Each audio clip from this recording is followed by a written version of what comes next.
పవన్ శర్మ గారు నమస్కారం అండి. నమస్కారం శ్రీలక్ష్మి గారు. అన్నపూర్ణే సదాపూర్ణే శంకర ప్రాణవల్లభే జ్ఞాన వైరాగ్య సిద్ధ్యర్థం భిక్షాన్ దేహీచ పార్వతి. ఆ పార్వతీదేవిని మనకి అన్నమే కాకుండా జ్ఞానాన్ని కూడా ప్రసాదించాలి అంటే ఎలా వేడుకోవాలండి? అన్నపూర్ణాదేవి యొక్క అనుగ్రహం చాలా దుర్లభమైనదండి, అంతే సులువైనది కూడా. అంత సులువైనది అవునండి. ఆమె అనుగ్రహం ఉండబట్టే కదా మనం పరమేశ్వరుడే పార్వతీ అన్నపూర్ణాదేవి దగ్గరికి వెళ్ళి భిక్షాటం చేశారు. పార్వతీదేవి అంతే కదా. అవునండి. ఆదిశంకరాచార్య స్వామి వారే అమ్మవారి దగ్గరికి వెళ్ళి భిక్షని తనకొక్కడికి అడగలే. మనం వెళ్తే ఏమడుగుతాం చెప్పండి? మా కుటుంబానికి అన్నం పెట్టమ్మా. సామాన్యమైన భక్తుడు ఎలా అడుగుతాడో అలానే మాట్లాడతానండి. నా చిన్ని పట్టుకి శ్రీరామ రక్ష అన్నట్టు అనుకుంటాం కానీ సామాన్యమైన ఎలాగైతే భగవతాలయాల్లో భగవంతుని వేడుకుంటాడో అలానే వేడుకుంటాం మనం జనరల్గా. ఇంటి గుడికి వెళ్ళంగానే ఏమంటాం? అమ్మా మాకు అన్నం పెట్టమ్మా, మా కుటుంబానికి అన్నం పెట్టమ్మా, మా వంశాల యొక్క అనుగ్రహంతో వర్ధిల్లాలమ్మా, ఇలానే వేడుకుంటాం కదా. మనము భగవంతుడికి ఏదో ఎలాగనో చెప్పాలనే ధ్యాసలో ఉంటాం, కానీ మనం ఎలా చెప్పినా భగవంతుడు వింటాడు. కానీ దేహంలో ఉండే దేవతే తన ద్వారా అద్దంలాగా ముందుకు వెళ్ళి తనను అడుగుతుంది. అద్దములాగా తన ప్రశ్న తనే వేసుకుంటున్నట్టు భగవంతుడు లోపలే ఉండి ఈ జీవుడే భగవంతుని అడుగుతాడు. అలాగా శంకరాచార్య స్వామి వారు నేనొక్కనే కాదు, ఈ జగత్తంతా కూడా నీ పిల్లలేమ్మా, ఈ జగత్తులో ఉండే జనాలందరూ కూడా స్వామివారి యొక్క కుమారులే, పిల్లలే. ఆ పిల్లలే నీ యొక్క సంతానమే మేమంతా కూడా. నాకెవరో బంధువులు స్నేహితులు విడిగా ఎవరు లేరు. ఈ పుట్టినటువంటి వాళ్ళందరూ కూడా నీ యొక్క బిడ్డలే, వీళ్ళందరూ నా బంధువులే. మాతాచ పార్వతీదేవి పితాదేవో మహేశ్వర బాంధవా శివభక్తాశ్చ స్వదేశో భవనత్రయం. అంతే కదా. నా తల్లివి నువ్వే, మా తల్లివి నువ్వే, నా అని పలకడం ఆయన. మా తల్లివి నువ్వే, మా తండ్రి ఈశ్వరుడు శంకరుడు. అందుకే మాతాచ పార్వతీదేవి పితాదేవో మహేశ్వర బాంధవా శివభక్తాశ. నా బంధువులందరూ కూడా, మా బంధువులందరూ కూడా శివభక్తులే. మేము అందరి తరపున కూడా నేను భిక్షగా అడుగుతున్నాను. అందరికీ కూడా అన్నం పెట్టు సకాలంలో. అందరి గురించి ఆయన భిక్ష అడిగారు. అందరి గురించి అడిగిన వాళ్ళలో ఎవరినంటే శంకరాచార్య స్వామి వారు ముందు ఉంటారు. మనకి ఈ సౌందర్యలహరి కానీ, అలాగే శివానంద, ఇవన్నీ కూడా మనందరి కోసం ఆయన శంకరుడు, శంకర స్వరూపమైనా కూడా ఆయన దిగి వచ్చి, ఇందాక మనము అద్దంలాగా భగవంతుడు నిలబడి భగవంతుడే మన ద్వారా ఆయన్ని అడిగినట్టుగా శంకరుడే మానవ స్థాయికి దిగి వచ్చి తద్వారా అమ్మవారిని అందరి తరపున అడిగాడు. అమ్మ మాకు భిక్ష పెట్టు, జ్ఞాన భిక్ష పెట్టు.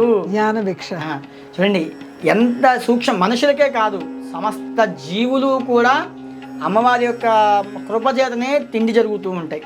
అవునండి కదా. ప్రతి జీవి వాళ్ళ దొరికిన గింజలు తింటున్నాయన్నా, వారికి తగ్గ ఆహారం వారికి లభిస్తుందన్నా కూడా అన్నపూర్ణాదేవి అనుగ్రహం లేకుండా ఏవి కూడా లభించవు అని మనకి శంకరాచార్య స్వామి వారు ఇలా అడిగారు అందరినీ కూడా. అవునండి. ఒక పక్షులకి 4 బియ్యం గింజలు వేయాలన్నా మనసులో సంకల్పం రావాలిగా కదా. అమ్మవారి కృప ఉండబట్టే కదా మనం వేయగలుగుతాం. నిజమేనండి. అలాగా మనము తినాలన్నా కూడా భగవంతుడి అమ్మవారి యొక్క అనుగ్రహం కావాలి. ఆమె అనుగ్రహం చేతనే మనం భుజించగలుగుతాం. అలాగే చిన్న వృత్తాంతం ఉండండి. పూర్వము చెప్పండి. ఒక చకోర పక్షి ఉందట. ఇది జీవనం సాగిస్తూ అలాగా అన్ని ఊళ్ళు తిరుగుతూ పైర్ల మీదకి వచ్చిన గింజలు తింటూ అన్ని చోట్ల ఆహారాన్ని తింటూ అలా ప్రయాణమై వెళ్ళిపోతూ ఉందట. వెళ్తూ అన్ని పట్టణాలు తిరుగుతూ కాశీ పట్టణానికి వెళ్ళిపోయిందట. కాశీపట్నానికి ఇవాళ మనం ఆలోచిస్తే కాశీకి వెళ్ళాలి అంటే మనం అనుకుంటాం ట్రైన్కి వెళ్ళిపోతాం, ఇవాళ ఫ్లైట్ తీసుకుంటే వెళ్ళిపోతాం. కానీ మీరు వెళ్తున్నారు అంటే మీ వెనకాల ప్రిపరేషన్ చాలా ఉంటుంది. మీరు కాశీలో అడుగు పెట్టాలి అంటేనే ఆయన అనుగ్రహం ఖచ్చితంగా ఉంటేనే మీరు కాశీలో అడుగు పెట్టగలుగుతారు. ఆ కాశీకి ప్రయాణం అవుతున్న ఎన్నో రకాల ఆటంకాలు వచ్చి ఆగిపోయిన వాళ్ళు ఎంతో మంది ఉంటారు. అది ఎవరికి వాళ్ళకి స్వతహా అనుభవాలు ఉంటాయి. అవి చెప్పుకుంటూ పోతే మనం ఎంతమంది దగ్గర విన్నా మనకు కొత్తగానే ఉంటున్నాయి అనుభవాలన్నీ కూడా. అలా కాశీకి వెళ్తేనే అప్పటిదాకా మనం చేసిన పాపాలు కొట్టేస్తారట. చిత్రగుప్తుడు ఇవాళ మనం ఇన్ని రోజులు ఇన్ని జీవనాలు సాగించాడు, ఇన్ని పాపాలు చేశాడు, కొట్టేసి కాలభైరవ దర్శనం అయిపోగానే స్వామివారి దర్శనం అయిపోగానే మళ్ళీ కొత్తగా ప్రారంభిస్తాడు. వీడు మళ్ళీ పాపాలు చిట్టా పెరగకుండా భగవంతుడు. చూడండి ఎంత విశేషం. కాశీలో అడుగు పెట్టడమే మన పూర్వజన్మ సుకృతం ఉంటే కానీ అడుగు పెట్టలేం. అలాగే ఈ పక్షి అన్ని చోట్ల తిని తిని తిని కాశీకి వెళ్ళిందట. పక్షి కదా, దానికి ఎంతవరకు జ్ఞానం ఉంటుంది చెప్పండి. అవునండి. భగవంతుడు ఆ ప్రేమ ఎలా ఉంటుందంటే తన కోసమే కాదు, తనను ఉద్దేశించే కాదు, తనను మనస్సులో ఎలా ధ్యానం చేసి స్మరించినా కూడా ఆయనకు అనుగ్రహం కలుగుతుంది. అలాగా కాశీపట్టణం చేరుకున్న ఈ పక్షి కాస్త అన్నపూర్ణేశ్వరి దేవాలయానికి వెళ్ళిందట. వెళ్ళి ఒక గట్టు మీద నించొని మొత్తం కూడా చూస్తూ ఉందట. స్వతహా మనకి కాశీలో అందులో అన్నపూర్ణేశ్వరి గుడికి వెళితే ఇచ్చే ప్రసాదం ఏమిటి? బియ్యం ఇస్తారు. అక్కడ బియ్యపు గింజలనే ప్రసాదంగా ఇస్తారు మనకి. తీసుకుంటాము, వస్తుంటాము, అన్నీ కరెక్ట్గా పట్టుకోలేం కదా. అక్కడ ఇక్కడ 2 గింజలు పడుతూ గుడి చుట్టూ కూడా గింజలు పడ్డాయట. ఆ బియ్యపు గింజలు పడిపోయాయట. ఈ పక్షి ఏం చేసింది? ఆహార నిమిత్తమై అది తింటూ తింటూ తింటూ తింటూ తనకి తెలియకుండానే గుడి చుట్టూ 3 ప్రదక్షిణలు చేసిందట. అక్కడి నుంచి ఎగిరి వెళ్ళిపోయింది. కొంతకాలం గడిచిన తర్వాత పక్షి మరణించి ఎన్నో కల్పాల పాటు శివ సాన్నిధ్యంలో ఉండిపోయిందట. పుణ్యవశాతు. అలాగనే భూలోకంలో కొంతకాలానికి ఒక మహారాజుగా పుట్టిందట. మహారాజుగా పక్షి? ఒక మహారాజు గర్భంలో ఒక కుమారుడిగా జన్మించింది ఆ పక్షి. అలాగా ఎన్నో రకాల భోగభాగ్యాలు అనుభవిస్తూ కొంతకాలం వచ్చిన తర్వాత మహారాజు పట్టాభిషిక్తుడైన తర్వాత మహారాజుకి తెలియకుండానే పూర్వజ్ఞానం వల్ల భూత భవిష్యత్తు వర్తమాన కాలాలు చెప్పే శక్తి లభించిందట. ఏ తపస్సు చేయకుండానే భూత వర్తమాన కాలాలు చెప్పేటువంటి శక్తి తనకి లభించిందట. ఇలా లభిస్తూ అందరికీ వచ్చిన ఆయనకి ఏం ముందు ప్రమాదం వస్తుందో తెలుసుకోవడం, ఆ ప్రమాదాన్ని అరికట్టడం, ఆ రాజ్యంలో ప్రజలకు సుభిక్షంగా ఉండేట్టుగా చూసుకోవడం, ఎప్పుడు ఎటువంటి పంటలు వేయడం వల్ల ఈ రాజ్యం అంతా కూడా సుభిక్షంగా ఉంటుందో దాన్ని చెప్పడం, తీసేయడం, అలా ఉంచడం. అలాగా ఎంతో ఉన్నతమైన స్థానానికి వెళ్ళిపోయాట ఆ యొక్క మహారాజు. అయితే ఇదంతా కూడా కొంతమంది ఋషులు, మునులు, యజ్ఞయాగాల తపోవనాల్లో ఉండే వాళ్ళందరూ కూడా గమనించి వాళ్ళందరూ కూడా అసలు మహారాజుని ఒకసారి దర్శనం చేసుకున్నామని మహారాజు వద్దకు వెళ్ళారట. వెళ్ళి చక్కగా మహారాజు కదా, ఆయనకి ముందే తెలుస్తాయి ఎవరు ఎందుకు వచ్చారు, ఎలా వచ్చారన్న విషయాన్ని. రాగానే గురువందనం, మహారాజే వాళ్ళ దగ్గరికి వెళ్ళి పాద ప్రక్షాళన చేసి కూర్చోబెట్టి మంచి తినడానికి విందుని ఏర్పాటు చేసి భోజనం అంతా కూడా అయిపోయిన తర్వాత వాళ్ళని మంచి సత్కరించి రాసులన్నీ ఇస్తుంటే వాళ్ళు అన్నారట, అయ్యా మేము ముక్కు మూసుకునేదో తపస్సు చేసుకుని యజ్ఞయాగాదులు చేసుకునే వాళ్ళం, మాకు ఏ అవసరమో మాకంటే ముందే నువ్వు పంపించేస్తున్నావు, మా రాజోపచారాలు. ఇప్పుడు ఇవన్నీ ఇవ్వడం వల్ల మాకేం ఉపయోగం ఉండదు. ఇప్పుడు కడుపు నిండిన వారికి మీరు తెచ్చి పెద్ద వంటలు పెట్టినా ఏం చేస్తాడు వాడు? అవునండి. అలా బ్రాహ్మడు తనకి కావాల్సిన వసతులన్నీ కూడా లభిస్తున్నప్పుడు తను ఇంకొక దానికోసం పరిగెత్తాడు. ఇంత ధనరాశి ఇచ్చినా కూడా వాళ్ళు అన్నారట, ఇవన్నీ ఇచ్చి ఏం లాభం, మమ్మల్ని మీరు మీ రాజమందిరంలో మీకెంత మర్యాదలు జరుగుతున్నాయో అంత మర్యాదలు మాకు మా వాసాల దగ్గర కూడా జరిగిపోతున్నాయి, ఇవి మాకు అవసరం లేదు అన్నారట. చెప్పండి అయితే మీకేం కావాలో దాన్నే ఇస్తాను అన్నారట మహారాజు. మాకేమి అవసరం లేదు ప్రభు, మేము ఎన్నో యుగాల పాటు తపస్సు చేస్తే కానీ దొరకని భగవతానుగ్రహం, భగవంతుడి దర్శనం మీకు కలిగిందని అర్థమైపోతుంది మాకు. మీరు భూత భవిష్యత్తు వర్తమాన కాలాలు అవలీలుగా చెప్పగలిగేస్తున్నారు, ఇది ఎలా సాధ్యమైంది? ఎంతో తపస్సును ఆచరిస్తే కానీ చేయలేని ఈ యొక్క ఇంతటి శక్తి మీకు ఎలా లభించింది అని చెప్పి అడగ్గా, ఆయనకి తెలుసు కదా ఆయన భూత భవిష్యత్తు వర్తమానం చెప్పగలుగుతున్నాయంటే ఆయన పూర్వ జీవితం కూడా నాకు తెలిసే ఉంటుంది. తను చెప్పారట, పూర్వంలో నేను ఒక పక్షిని అన్ని దేశాలు తిరుగుతూ అక్కడక్కడ తిండి కోసం వెతుకుతూ కాశీపట్టణానికి వెళ్ళాను. ఆ కాశీపట్టణంలో నాకు తెలియకుండానే అన్నపూర్ణేశ్వరి అమ్మవారి దర్శనం చేసుకున్నాను, తెలియకుండానే గింజలు తింటూ 3 మారు ప్రదక్షిణ చేశాను. కాశీకి వెళ్ళడంతో నా అప్పటిదాకా నేను చేసిన పాపాలన్నీ కూడా తొలగిపోయి 3 ప్రదక్షిణలు చేయడం వల్ల, అక్కడ అమ్మవారి ఇచ్చిన ప్రసాదాన్ని తీసుకోవడం వల్ల నాకు అమితమైన శక్తి కలిగింది. ఆ పుణ్యఫలం వల్ల నేను ఎన్నో యుగాల పాటు, కల్పాల పాటు శివ సాన్నిధ్యంలో ఉండి శివుడి యొక్క అనుగ్రహం చేత భూలోకంలో మహారాజు గర్భంలో పుట్టి ఆ మహారాజు కాస్త ఇప్పుడు చక్రవర్తి అయ్యి ఇవన్నీ చేయగలుగుతున్నాను. ఇది నేను కాదు, నాలో ఉండేటువంటి అన్నపూర్ణాదేవి చేస్తున్న ప్రక్రియ మాత్రమే, అమ్మ అనుగ్రహం ఉంటే అన్నీ ఉన్నట్లే అని చెప్పారట మహారాజు. ఇది విన్నటువంటి ఆ ఋషులు చాలా ఉప్పొంగిపోయారట. అంటే కాశీ క్షేత్రానికి ఇంత శక్తి ఉందా, అమ్మవారు ఇంతటి శక్తి. చూడండి, మీరు అన్నారు అన్నమే లభిస్తుందా అంటే అన్నమే కాదు, అన్నీ ఇవ్వగలదు అన్నపూర్ణేశ్వరి. అందుకనే ఆమె యొక్క అనుగ్రహం ఎవరికైతే ఉంటుందో వారు ఎక్కడికి వెళ్ళినా కూడా కీర్తించబడతారు. ఎన్నో రకాల అనుగ్రహాలని అమ్మవారు కలగజేస్తూ వాళ్ళని ఎంతో కీర్తివంతులను చేస్తుంది. డొక్కా సీతమ్మ గారు ఎంతటి పేరండి ఆవిడ, సాక్షాత్ అన్నపూర్ణేశ్వరితో పోలుస్తారు. ఆ అమ్మవారి యొక్క అనుగ్రహమే వీళ్ళంతా కూడా అమ్మవారి యొక్క స్వరూపాలుగానే భావించాలి. వీళ్ళు మానవ స్వరూపాలుగా భావించడం వల్ల మనం అవివేకులం అవుతాం.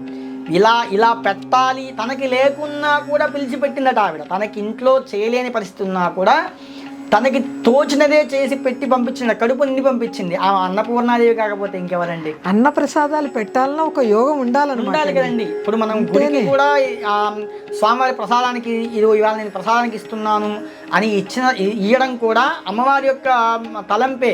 ఇవాళ వివరానికి దీనివల్ల ఈ ఇబ్బందులు తొలగిపోతాయి అని అమ్మవారు మీకు తలంపు చేయించి ఇప్పిస్తుంది. తద్వారా అన్నపూర్ణేశ్వర అనుగ్రహం కలిగి ఆ మహారాజు ఇంతటి ఉన్నతమైన స్థితికి వెళ్తారు. అలాగా ఎవరైనా కూడా వారి జీవితంలో అన్నపూర్ణాదేవి యొక్క అనుగ్రహం కోసం ఏ చిన్న పని చేసినా కూడా అమ్మవారి యొక్క అనుగ్రహం చేత ఎంతో ఉన్నతమైన స్థానానికి చేరుస్తుంది ఈ యొక్క అన్నపూర్ణాదేవి. అందరూ కూడా భక్తులందరూ కూడా అన్నపూర్ణ అష్టకాన్ని పారాయణ చేసుకోండి.